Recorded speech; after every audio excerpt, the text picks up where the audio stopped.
Welcome, one and all, boys and girls, and those otherwise defined, to Cookie Pocket episode 77. Today I am hosting for the last time in season 3, and so I thought, let's go out with a bang for season 3, Our lives are going to change a lot. That's some auditory product placement. But yeah, our lives are going to change a lot over the course of the next year. Who knows when season 4 will happen? I mean, I know we hope we know when season 4 will happen. But if this is my last episode of Cookie Pocket, I want to go out on Bone Tomahawk. So yeah, today we are watching and talking about Bone Tomahawk, written and directed by S. Craig Zahler. It's been compared a lot to The Searchers, a classic John Wayne Western, but the basic plot of the film is that David Arquette and Sid Haig play these two thieves who defile the burial ground of this tribe of cave-dwelling troglodytes, and they kill Sid Haig, and then David Arquette runs away to this town, but the tribe comes after him and takes him, and also takes the sort of town nurse, and then one of the deputies from the jail. And so the sheriff, played by Kurt Russell, and Patrick Wilson, who plays the nurse's husband, Mr. O'Dwyer, have to get together a posse to hopefully go out and bring him back. And with all the surprises that entails. So yeah, what did you guys think of Bone Tomahawk? We'll start with overall thoughts. All right, I see the eyes of Mitchell egging me do on. Do it. I was expecting these awkward silences. Oh, I don't know what to say. Yeah, Say it. no, I still Say don't, it. if I'm being fully honest with our audience. I think this is a film where you know very well, based on the genre description and summary and stars involved, if you will like it or not. And I, for the most part, liked it for what it was. I landed on a 3. I initially didn't do the little heart I liked it thing on Letterboxd, but then I went back and I was like, well, I liked it enough. I'll give it that. And a 3. You get my Letterboxd I think of a 3 out of 5 as more positive than negative, even though it's missing 2 stars. But I think of that more as like a varying indication of good rather than something that is like a D if it were like a letter grade. But yeah, C's get degreed. I will say I think my favorite part was sort of the beginning that you just described, Zach, with Arquette and Sid Haig. They've got this really nice interplay between them that sort of reminded me of the Fools in The Hidden Fortress, and by extension like a R2-3PO type duo that plays off of one another well. But from there, the gore is certainly super impressive. I think there's this large chunk in the middle where they're kind of just wandering aimlessly, and I feel like that could have been shortened quite a bit. It didn't really hold my attention fully the entire time, but I admire Kurt Russell, certainly a professional actor that's giving a professional performance, an effective one at that. Patrick Wilson, very, very good. I really have no complaints from a performance standpoint. I just kind of think it doesn't really ascend beyond the genre itself, so I think superlative praises of 5 out of 5 and 4.5 is a bit much for me, but I totally understand where, especially comprehending the Zach Garrigus palette at this point. I feel very similarly to this as I felt about Mandy. I might give Mandy like a slight edge over Bone Tomahawk, but okay. I see both of their merits. I see both of them as strong examples of what a good creative vision can do, even with a small budget. But I wanted to say, I guess we'll probably talk about the budget later. But, all in all, I understand it for what it was, but I wouldn't go so far as to recommend it to people that aren't already invested and interested in the genre, because I don't think it really goes beyond the sort of shock and, I don't know, base levels of horror. And I don't mean that as like a moral criticism. I just mean that as I don't think it really ascends beyond that. So 3 out of 5. See, I usually look at Zach and Christian's reviews before, because I'm always just on Letterboxd or Twitter or whatever. And if I see like Zach's on Twitter, then I'll be like, all right, I have to see Christian's now. But this time I was like, I'm not gonna look at the reviews because I feel like I always like maybe there's just something way deep in my psyche where I'm like, I have to put my review between Zach and Christian, or my whole life on Cookie Pocket is over. My reputation is ruined. So this time I was like, all right, I know if I give it a 4, Christian gave it a 3, and Zach gave it like a 5 or something. And I knew there's going to be something weird.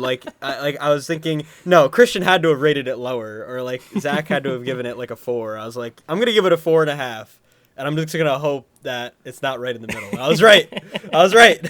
So anyway, I really enjoyed it a lot. I was not really expecting a lot of what happened, believe it or not. And I was really taken aback at how effective the suspense building is. And I feel like that's pretty much the core of the movie. Like, my interest peaked like multiples when they were just gone from the jail cell. Like, that was completely out of left field for me.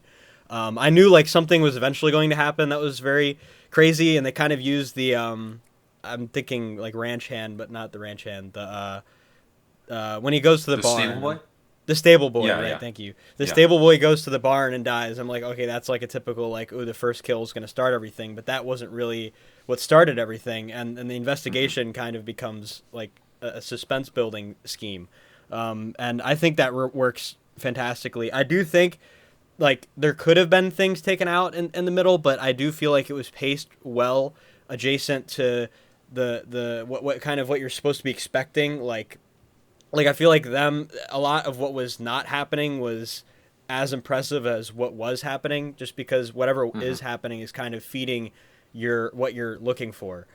So kind of keeping a majority of that bookended by keeping you like, this is what could be happening later on, and then having what actually happens, which is very, very like crazy at the very end, juxtaposed with all of what you're anticipating. I feel like is very, very good like story control. Like, there's a very clear sense that the writer and director, the same one, had like an idea of what he wanted to happen. And I feel like cinema is like by far the best mode of doing that. I feel like the showing a lot of those Old West vibes where, you know, you can like smell what you're seeing is kind of like how you know you're watching a good Western, if you can really like smell what you're seeing. And that totally came across for me. And I feel like it just overall was a very well done story. And like Christian said, there's really no complaints at all to be made about the performances. I don't feel like they were over or underused at all. And I just think it was a really great story. I wouldn't go as far as to say it's like a full blown horror. It really is more a suspense kind of movie for me. But I do like, and it's kind of funny, the actual like scenes when the cannibals are fighting them and everything are almost kind of funny, I guess, maybe in like an uncomfortable way, but just them just coming out of nowhere and attacking is very gritty, I guess, and maybe that's why I thought it was funny. And speaking of funny, there's also a lot of like deadpan jokes in between, which I know Zach just thought were absolutely hilarious. Like that first scene especially. That first scene is hilarious. I will certainly add on my praise to that one as well. Yeah, but the sheriff's deputy is a good comedic relief. I'm old and I forgot. But yeah, 4.5 out of 5. Really, I thought it was really great. I'm not gonna watch it again anytime soon, probably, but that's a good thing in this case. Yeah. Well, great. I'm glad you guys both at least enjoyed it. I do think, Christian, hearing your remarks on this not really transcending above the standard horror, I kind of feel like I'm back on our episode on The Mist. Yeah. Because to me, this film's whole identity seems to be in how it does things so differently from your typical horror movie. And I would agree with Mitchell that, like, in a lot of ways, I don't really think it really even is like a horror all that heavy-handedly. I mean, there's one very horrific scene, but I when I first watched this, I watched it with my dad, who has done tons of research into like the American West and the frontier and Native American tribes, and there are some really awful things that tribes of Native Americans did to people that they'd captured that approach the atrocities depicted in this film. I mean, ritual things that were just part of like certain tribes' cultures, but like, even though that is horrific, I don't know if it's necessarily takes it outside the bounds of like a historical Western. I think the thing that kind of throws a wrench in the works is that they're they're troglodytes, and they are these now. Troglodyte is kind of a word we don't really use anymore. Technically, it just means cave dweller, but within fiction, it's typically used as a reference to some kind of a missing link type creature between like man and ape, some kind of like a prehistoric caveman type being that's mostly fictional that lives in these caves and sort of a villainous, aggressive presence. They show up in certain films in the 70s and Italian cannibal films, which are certainly an influence on this film. But yeah, I do think this film is marked by both its reservation compared to a lot of modern horror movies, but also what it's willing to show compared to a lot of modern horror movies. So a lot of stuff like The Conjuring and Insidious, movies that also have Patrick Wilson in them, funnily enough, are like throughout, there's like a constant sense of like anything can jump out at you at any moment. And there's a real sense of boogity throughout like the whole movie. But it never really goes that serious, or it never really gets that overwhelming.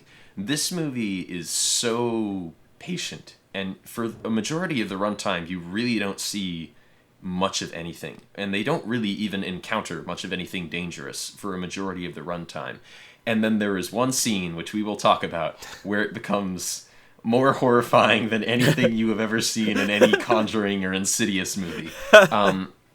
And I think that balance is what makes it so unique compared to other horror films. And I agree with you, Mitchell. When I first saw this, I thought, okay, I am never going to watch this movie again. But after it sits with you for a while, you're kind of like, man, was that a really good movie?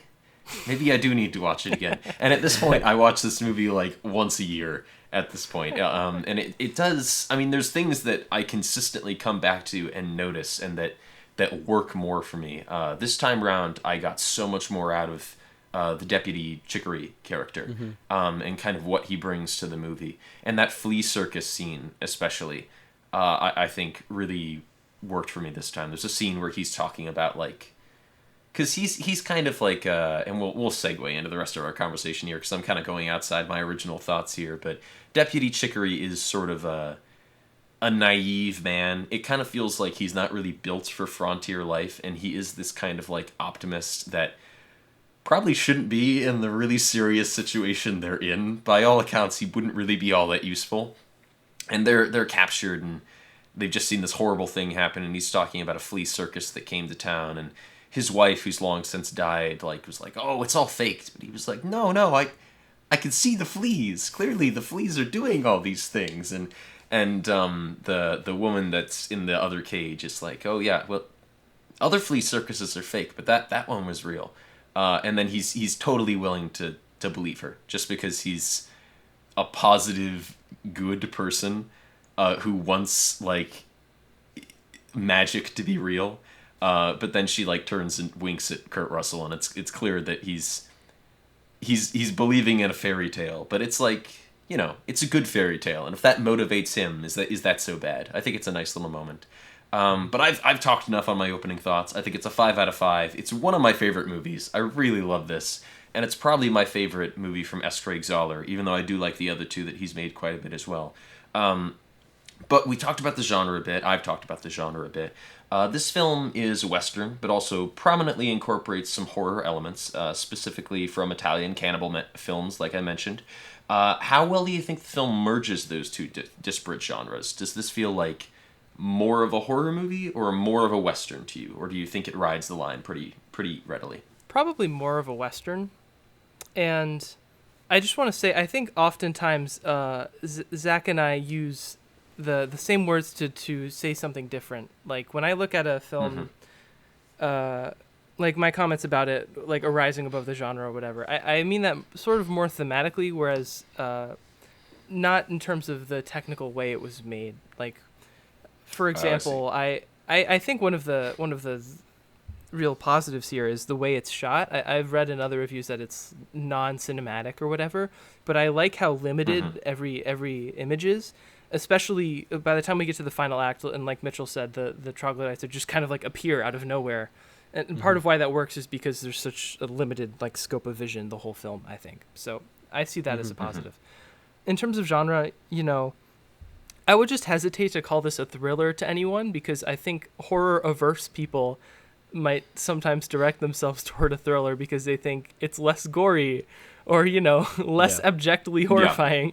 Yeah. And no, that's fair. Maybe, like Michael Jackson's Thriller. Well, maybe we could... Maybe we might land on the side of this not being a dictionary-defined horror, but I'd probably call it the most horrifying thing we've had to watch for this podcast. At least in the The Mist was pretty bad. The Mist was pretty bad from a moral standpoint. Okay. Or was it? Okay. Anyway. We're not... Go listen to that if you haven't already. Because I'm never going to escape references to that. No, I don't know, man. I guess I would call it more overwhelmingly a Western just because of that setting and those characters are just ever present. But it's both. It's whatever it wants to be. It does it reasonably well. Yeah. All right. Yeah. I guess so. I don't know. I wish is suspense a genre, isn't it? I think you could call it a genre. Yeah. I'm making it a genre right now. Suspense. Okay. Genre. Yeah, I think it really, I kind of mentioned this in my review, it establishes a lot of those Old West principles, and it was a lot of things that were very, understated. And, one thing that was really, right when the sheriff introduces himself to I forget what they said his name was, the guy that originally committed the crime in the bar, and he says, good evening, and he, moves so he can see his badge and things like that. Or, how Patrick Wilson leaves his house unlocked, and everyone kind of leaves their houses unlocked, and people to start walking in places, just you kind of get that small town old Western vibe. Everyone's just gonna come out generally trusting each other first, and you have to people have to break that trust kind of cultural mentality.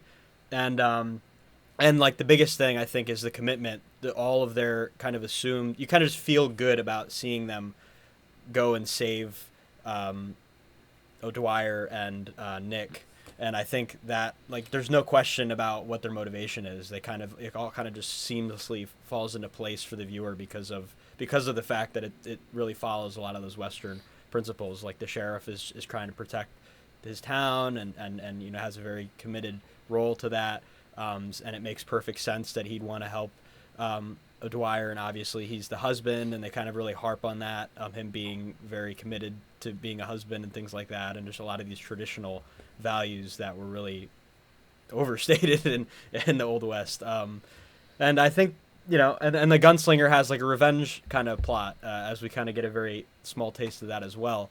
And that obviously, the Native Americans back and forth, things like that, that was, all those assumptions and things like that.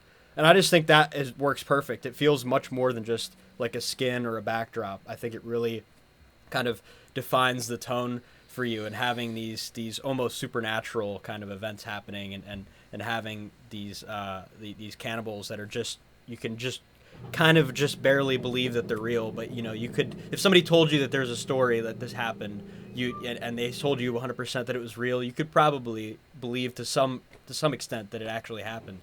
And I think that is really key to how the suspense is built as well. And I think that really makes this more of a Western than anything, and kind of having that short epic of them, this trek of them going and saving them, is kind of, very, very much Western-y to me.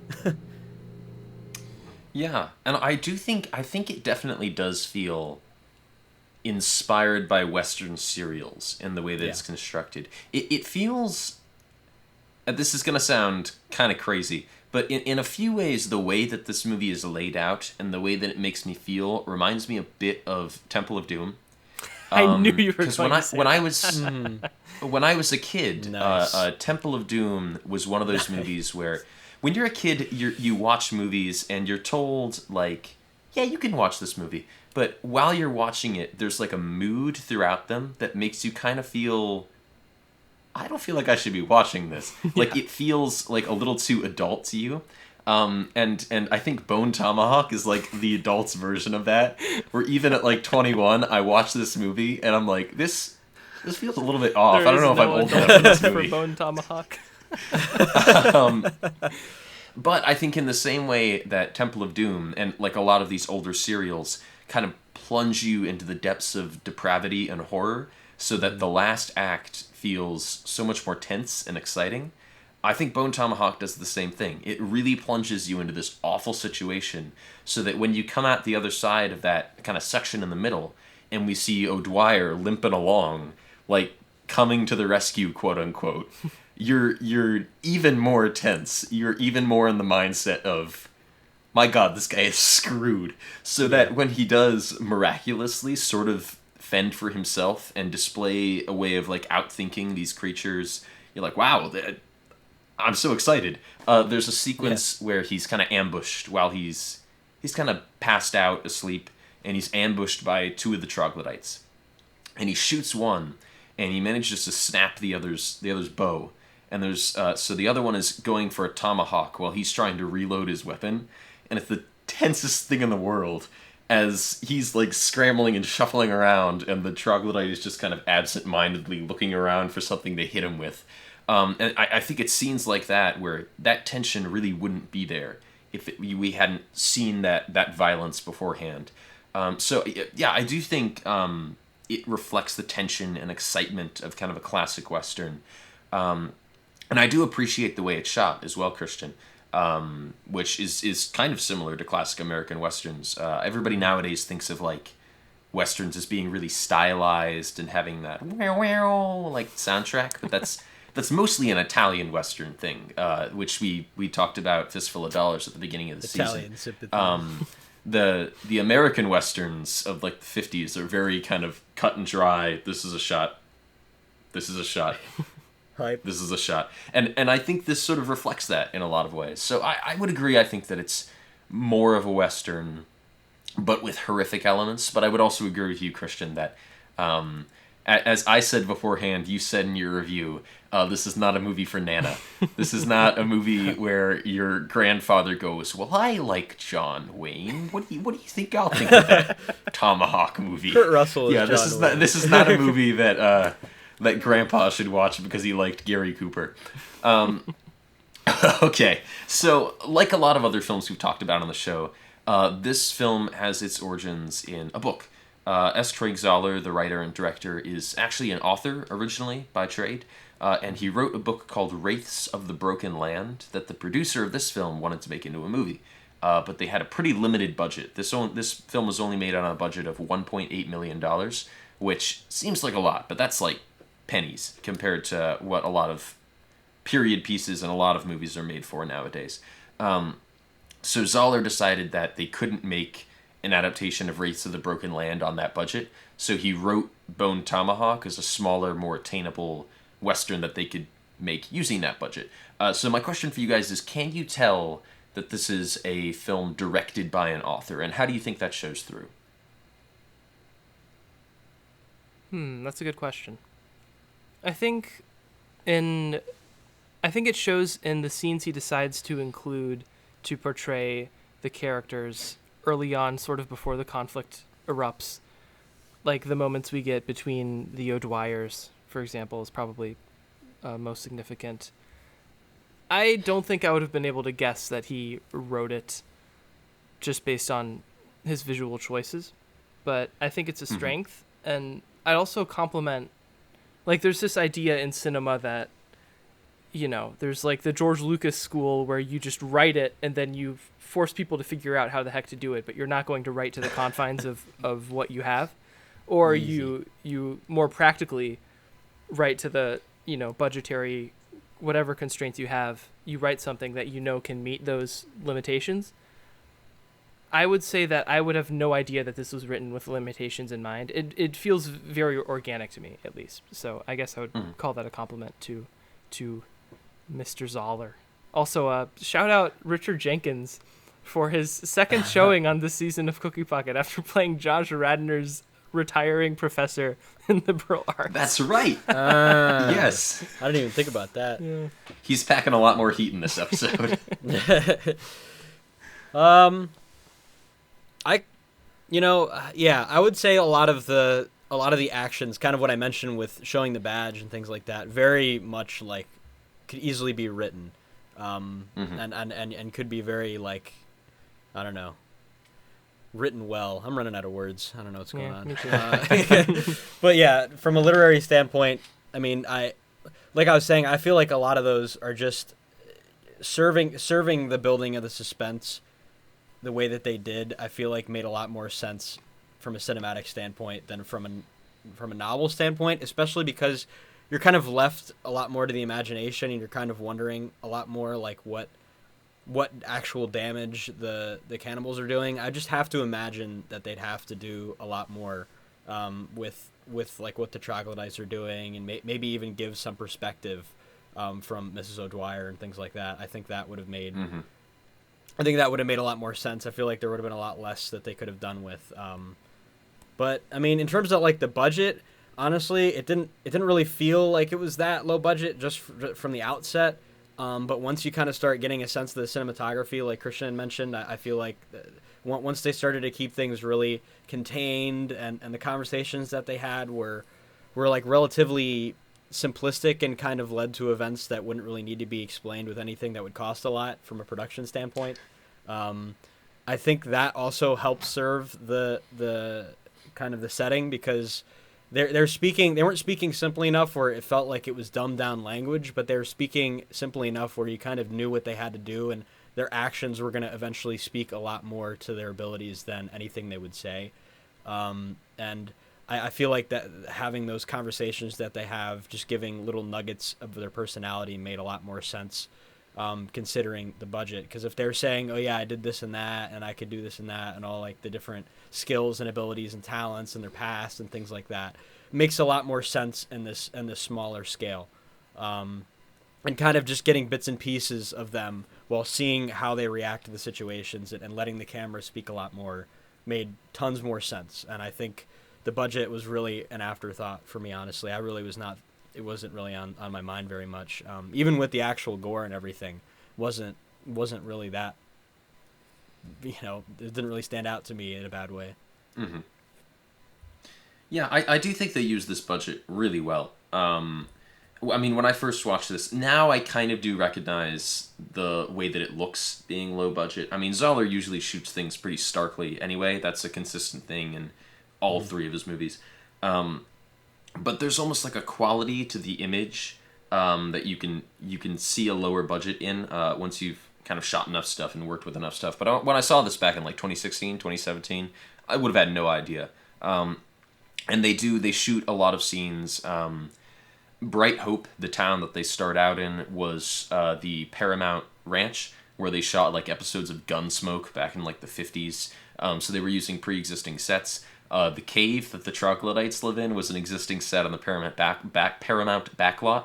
It was actually the cave from Iron Man. Wow. When he's captive at the beginning, and they've got him like chained up, and he's got to build the arc reactor or whatever they want him to build. That's that cave. That's that set. So yeah, they definitely used what they had and took advantage of resources that they had at their disposal, and I think it really does make it look a lot better. In terms of being directed by an author and written by an author, I definitely think it comes out in the dialogue. There are a lot of nice, snappy bits of dialogue in this movie that definitely feel like they were written by a writer.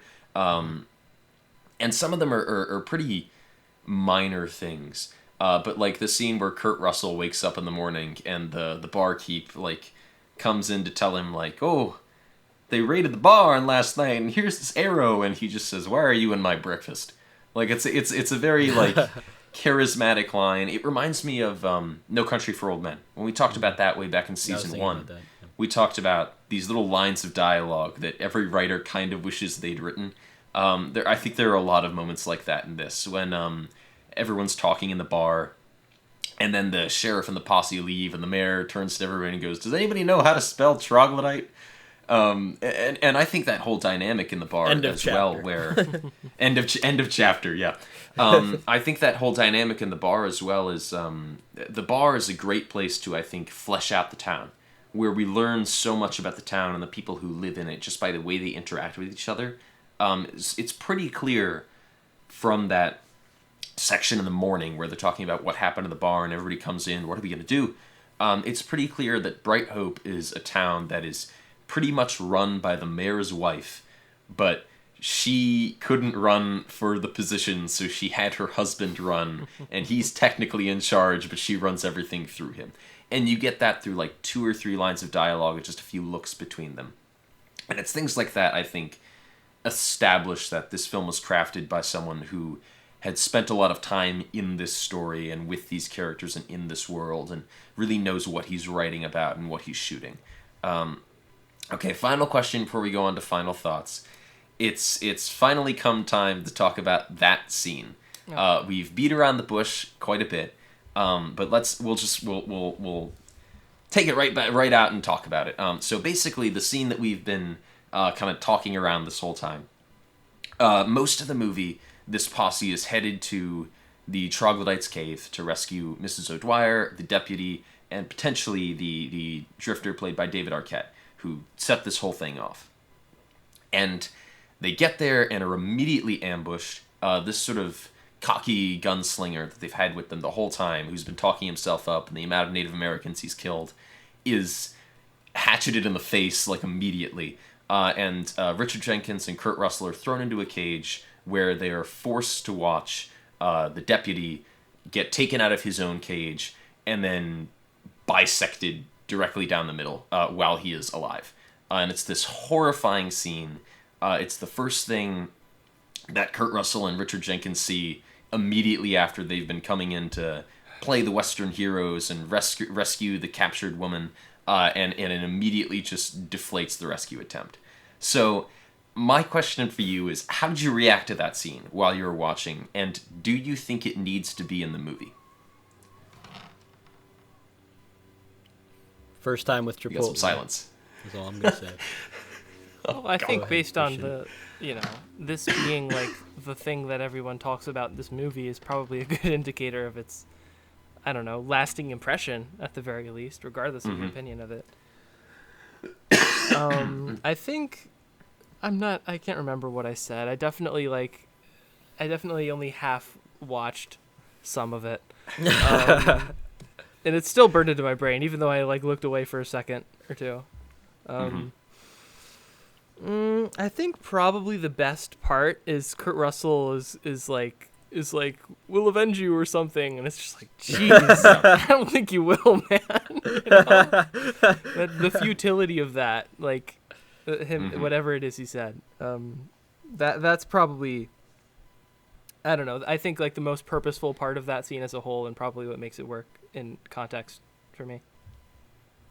Yeah. Yeah, I don't know if I was oh, go ahead, Zach. No, I was just going to say in response to Christian's point, when we talked about The Exorcist, we talked about the frightening thing in that movie not necessarily being the overtly frightening aspects, the girl spitting pea soup or speaking with the tongues of the devil. We talked about the frightening things in The Exorcist being the characters watching not being able to do anything about it. And I think that is kind of what you're mentioning here, where Kurt Russell he's the sheriff of the town, he's the Western hero, and yet he can't do anything other than offer platitudes as this man goes from a living, breathing human being to meat in seconds. I think it's pretty horrifying, yeah. Well, at least they ate him after. Yep, you see that. You see him chewing all leg, yeah. No, I was honestly, it's kind of just a part of that suspense building. I mean, like you said, them not being able to do anything about it really makes it 10 times worse. Because you know that there's no way it's going to end. You know that it's just going to go on for as long as it's supposed to go on for.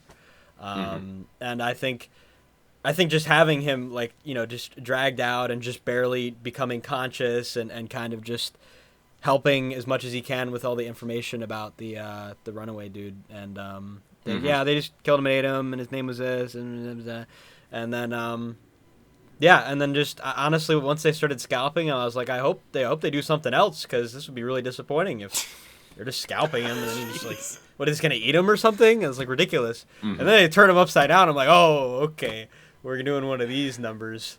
I see this all the time. No, that was I was like, nice. That was good. It was filmed just for the right amount That of was time. nice and good. Those are the words. Yep. you're choosing. Yep. Very epic. Very epic. 4.5 out of 5.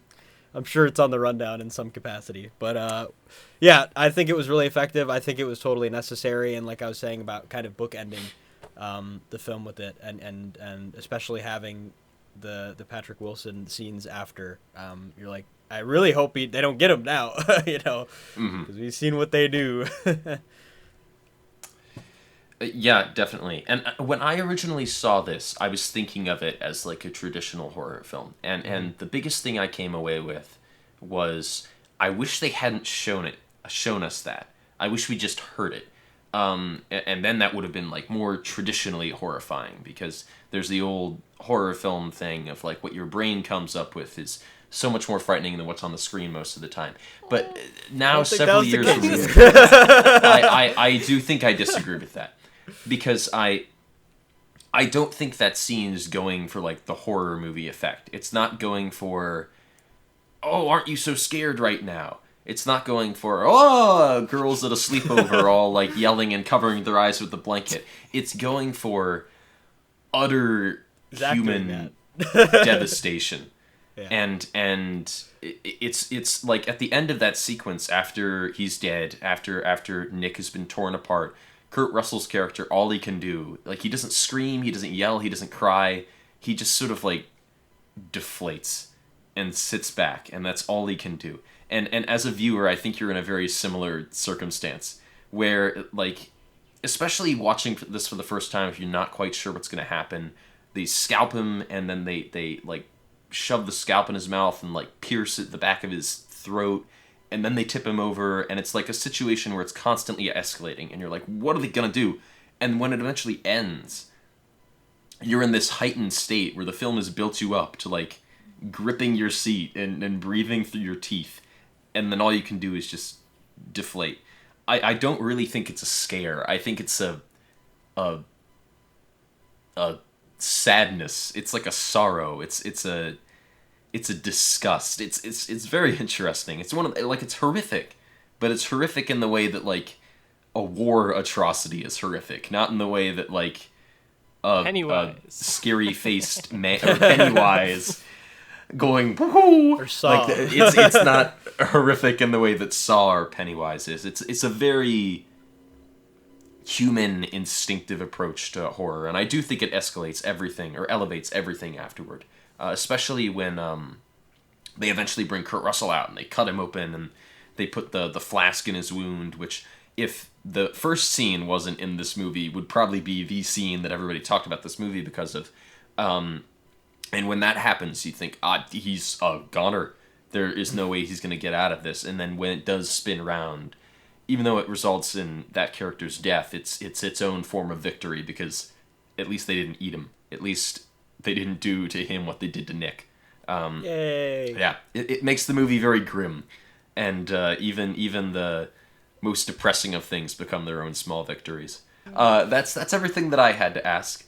So let's go into our final thoughts on the movie. Okay, I don't have a ton of final thoughts. If you have any. Yeah, Okay. it's good for what it is. I think you know if you like it or not. I definitely would not recommend this to someone who's averse to any sort of gore or, really challenging content. Brief tangent. So the Criterion Channel sometimes invites stars to come into their closet of films and then take a couple of films out. And I distinctly remember Wallace Shawn during his talking about a film. I don't even remember what film it was, but he said, after seeing this film, I was like, do I hate this? This is kind of ridiculous. And then deciding the next day that it was one of the greatest films he'd ever seen. And I think that somewhat aligns, not perfectly, but somewhat aligns with how Zach described his first experience of this. And also, my first experience of La La Land, of all things, I think very closely matches that description. So, that says something about Cookie Pocket Society or something. I don't know, man. It's Bone Tomahawk. The only thing worse than my human flesh being bisected from the butt is my heart being bisected. Is what Christian's trying to say. Nothing will top Umbrellas of Cherbourg. Is that in The Art of War? Yeah, sorry, Sun Tzu.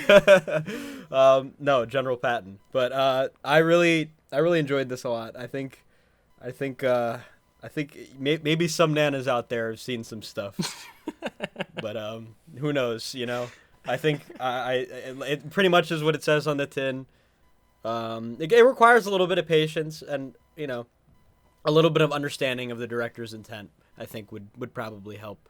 But I think there's a lot to pick up on here. I think if you're at all a fan of horror and suspense, and you also like westerns, or you just like westerns, and you think John Wayne wasn't enough for you, then yeah. I think this is pretty good. And yeah, Kurt Russell, Kurt Russell's in it. Yeah. Being himself. And yeah. Yeah. I mean, I've already said it's 5 out of 5. I've gushed about it long enough, I think. I check out S. Craig Zahler's other movies. Brawl in Cell Block 99 is really good. Everybody seems to love Dragged Across Concrete. It's probably my least favorite, but it's still a very good movie. And yeah, I hope he makes something new pretty soon. For a while, he was going to do a project with the Henson Company, but then that ended up falling through. But yeah, I'd love to see him come back and do something. It was going to be a really interesting project too, but this is not a episode on that we'll film talk that didn't after happen. we finish. Yeah, so we will talk. Okay. Well, all right. Time for the week in review. What's up with what's been up with you guys? Well, I think I teased this a bit last time. I was talking about ripping Tom Holland, and I guess we'll get to that. This was a bit more than a week ago, but I watched Uncharted. Mm-hmm. Yeah, I sure did. And the thing about Uncharted is it wasn't good. I don't know, man. I will give him this.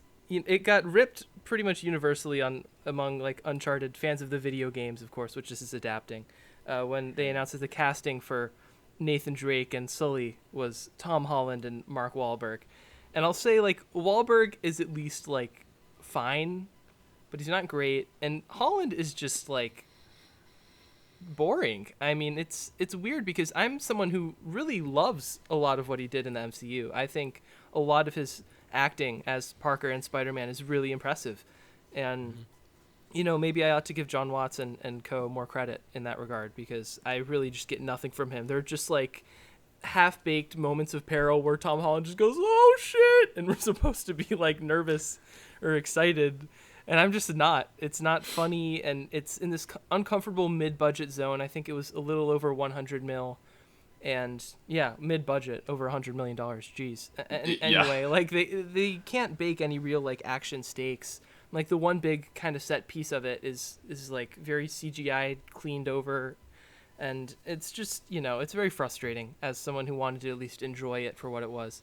I landed on a 1.5 because I really couldn't find anything to enjoy. I guess the 1.5 is for how clean it is. I don't know, man. It was just a bummer. Now, I don't know anything about the video games, but do you think your being familiar with the video games made you harder or easier on the film in any way? That's a good question. Probably slightly harder, but I don't think significantly because most of my evaluations are based on it as a film, not even as an adaptation. Like, I can accept the idea of making those two principal characters a little younger. And even if it's not what I prefer, that's not really my complaint. My broader complaint is that I didn't find either of them entertaining or convincing or exciting or funny. So, yeah. Not to mention, you also have the problem where it's like, did you know that this was an Uncharted movie? This is Uncharted. Yeah. This is Nathan Drake. This is just like Nathan Drake from the game. Remember when you played the game? This is Nathan Drake. Yeah. So sometimes I feel like it's kind of hard to separate it when the movie is very intently trying to make you think that way. I'm not sure if Uncharted does that or not because I haven't seen it and I probably never will. But we'll see this. The Last of Us. Okay, we're gonna see. It's gonna be on Week in Review at some point. I will watch that. Oof. Pedro Pascal. I probably will too, for better or for worse. That's going to be a show, isn't it? If HBO Yes. Max still exists, we'll see. Yes. Yeah. Yeah. Anyway, I saw Inside Out for the first time. Oh, the first time.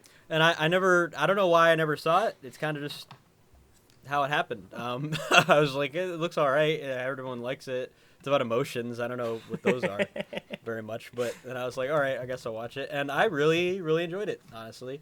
I think like one of my favorite things that they did, and I think any animation studio ever should consider, is taking simple ideas about life that no one's ever approached before in animation and be as creative as possible about it. And I think there's really like and I think Soul does that a lot. But I think I'd have to watch Soul again after this to really say definitively. But I think Inside Out just has so much value to having such a simple thing happen. And I feel like there's a lot of restraints that technology had on stuff like this that really needs to be done now. Like things that Pixar can do now are so like second to none when it comes to being able to portray so many different colors and being able to animate, like, you know, animate in terms of like the characters, animating them to make them really lively and believable. And I think it really does absolute wonders in this case. I mean, it's the human imagination. Like there's really not, you know what I mean? Like there's so little they really had to say about Riley to actually make her interesting, because she has the same emotions that everyone has. And it's not just simple like sad is being sad, or sad or joy is being joyous the whole time. It's like they're actually like their own existence actually means something, and they're even trying to find their own purpose and their own existence. And having like, not to spoil, I guess I'm pretty much spoiled, everyone's freaking seen it except me, but and maybe Zach, I don't know. Zach, have you seen it? I've seen it. Yes, I have seen it. It was me. All right. Hands up. All right, my fault. Yeah, like sadness actually discovering that she has a purpose and that you're supposed to be sad sometimes. And that was so well integrated. Like that did not feel like it was just shoehorned in at all. Like there's an actual character progression with Phyllis from The Office, and I think it worked. I think it worked great. And it's just, that's just one of a million examples. Freaking Bing Bong, like everything. Yeah. Everyone cries for him. I was crying with Riley in Minnesota, internally. And I think it works great. And I could not get enough of it. The dinner table scene's probably my favorite scene, honestly. And it just plays off of things. It just plays off of a lot of stereotypes that everyone can agree with. And I know today's not really the day to be stereotyping people and being prejudiced and things like that. But I really do, in a way, I feel like Inside Out is actually kind of edgy. And I really think it approaches things that everyone can relate to and can criticize, like what moms are like and what dads are like and what kids just adolescents just about to get into teenagerhood. And it's just, I just think it works wonders. And I think it's really great that Pixar had such great directing and great writers for this, because it really came across for me. And I do think there's some tropes here and there that like are pretty blatant in your face, and the score is a little bit too much sometimes for me, but otherwise I think it's a 4.5 out of 5 for me. I really think definitely I agree with the Pixar revival period definitely started with this film for me, and I hope that they keep on trudging along. So I, for my weekend review, this is another right before we recorded watch, but I have recently watched 2 Cassavetes films where previously I had seen none. A couple weeks ago, I watched Opening Night, which I enjoyed quite a bit. And then today, I watched Faces, which is maybe his most well-known film. Both star Gina Rowlands, who people might better know nowadays for being elderly Annie, whatever her name was, in The Notebook, which was directed by John Cassavetes' son. So, some connection. But yeah, Faces is very much kind of a slice of life indie drama. It's about this middle-aged couple who have an argument one night and the man decides, I want a divorce. And so the two get upset and go apart, and it's kind of the story about what the two do on that night and what they get up to. And it's very non-narrative, it's very unconventional for the time, very character-based, and that means that to a lot of people, including to me in a lot of places, It's really, really boring. I know a lot of people rave about the way that this is shot in grainy 16mm black and white, but throughout a lot of this film, a lot of these, like, we're just going to let the actors be themselves films like this, I just feel like there's, like, no clear planning in the way that the camera is positioned or the way that a scene goes out. It feels like they leave so much in. A lot of it really does feel like improv, and it feels like real improv.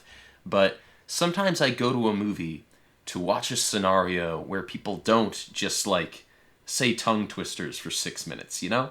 And that's the kind of reality that Cassavetes is going for in Faces. And it does feel real. I gave this film a 4 out of 5. I will totally cede to all the positives that everybody gives to this movie. It feels like reality. The performances are great.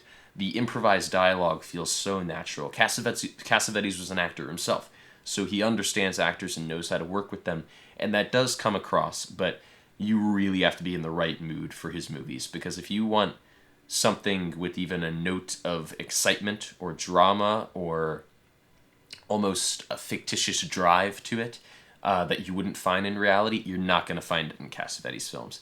John Cassavetes films are typically about the stressful aspects of reality and how people deal with that, which is typically by doing a whole lot of nothing. And so Faces is great, but get ready for a whole lot of nothing. Okay, now we move on to Mitchell's Munitions Minute. It's been a while, but there were definitely munitions in Bone Tomahawk. So Mitchell, you have a minute to discuss munitions, weaponry, anything that you found of note in Bone Tomahawk, and go.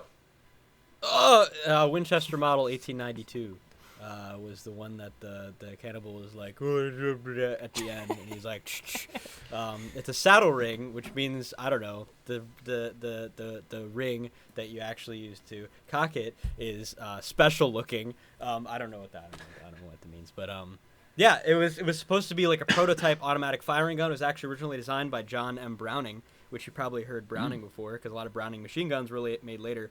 But after seeing what a muzzle blast could do a patch of grass, he tested it and found out it was heavy enough. So he attached a flapper, and he was able to cock it with the flapper. So then he considered it like an automatic rifle. So there you go. I think it's a 44-40 cartridge. So big boy. And I don't know how well versed you are with westerns, Mitchell. Is that the rifleman's gun? Is that the one that he uses? It's a Winchester. I'm not sure of exactly what year, but Okay. it's probably pretty similar. Yeah. Okay, because I remember the part of the rifleman opening credits is him doing the reload, the breech reload. I think it's been many a year since I fired a weapon. All right. Now we move on to the Marvelous Cinema Tour, and I keep talking. So last time, Hype. I said that I would be talking about Spider-Man Homecoming this time, and I didn't lie. I'm talking about Spider-Man Homecoming this time. And again, I don't really know if I have a ton to talk about. A lot of these MCU films at this point are getting to a point where they are kind of just it was okay, soup. I think this film is most notable in the things that it borrows from teen movies, most notably Ferris Bueller's Day Off. Those elements are fun, and they do contribute to Peter Parker's character and feel like a way to pursue Peter Parker as an actual teen and make him feel like an actual teen, because one of the biggest issues with previous adaptations of Spider-Man have been that Tobey Maguire's great, but he and everybody else in his high school looks like they're 40 years old. And kind of acts like they're 40 years old. And I think that's... You can make that complaint with the Amazing Spider-Man films, too, even though it's not quite as exaggerated. Andrew Garfield and everybody in that school kind of just acts like they're 25, not 40. So, they've been aging down as the movies have been going on, and now they kind of feel like real teenagers. I've said it before, I will say it again. I think Peter Parker is way too cool in these MCU movies. I do not buy that people would make fun of him. I think he's far too handsome, for one thing, far too confident, far too well-dressed that's a to big be one. the kind of person who would be the butt of all of these jokes. You can make Flash Thompson yell Penis Parker as many times as you want. I'm not going to buy that people would actually call him that. I buy that people would insult Flash more than I buy that they would insult Peter at the school. I think these movies make Flash into a joke, really, or more of a comedic character where other people are kind of getting down on him. But that, silly though it seems to say, that does become an issue when you're trying to craft these scenes where Peter is so insecure because of the way other people treat him, and his biggest tormentor is a dweeb who no one would ever take seriously. I think Michael Keaton is great in this film to talk about the more MCU-esque elements, but I think those are the least interesting aspects of the movie, if I'm totally honest. I do like his dynamic between him and his other group of, like, they used to be a contracted construction crew, and now they're, like, thieves. I think that's interesting. I like the dynamic between him and his chief technician, who's always just sitting at a table working on weaponry. And there are some moments where they try to work jokes around him that I don't think quite work, but he's fun. There's some fun comedy there. It's all just kind of fun and fine. I think it's going to be a long time before one of these really impresses me or really unimpresses me again. Next time I'm going to be talking about... Oh, maybe I spoke too soon. Next time I'm going to be talking about Black Panther, which I got a lot of flack for. First, when it first came out. First, for not seeing it. And then for eventually seeing it months after it came out and going, no, that wasn't very good. So... We'll see. We'll see if maybe I see something in it that I didn't see when it first came out. We'll see if maybe now that I have a greater appreciation for the MCU canon, maybe things will appear remarkable to me. But I am not looking forward to ending this season of Cookie Pocket on giving a less than stellar review to the first MCU movie to star a person of color. Let me say that. Zach thinks Men is pretty good. He thinks Black Panther's kind of bad. He thinks Bone Tomahawk's Men amazing. was great. And Zach I will Zach, die on that hill. You're done, Zach. The real mission of Cookie Pocket is to get Zach Garrigus canceled. Correct. It's true. And now it is time for our longest running segment, The Rundown. I hand it over to you, Christian.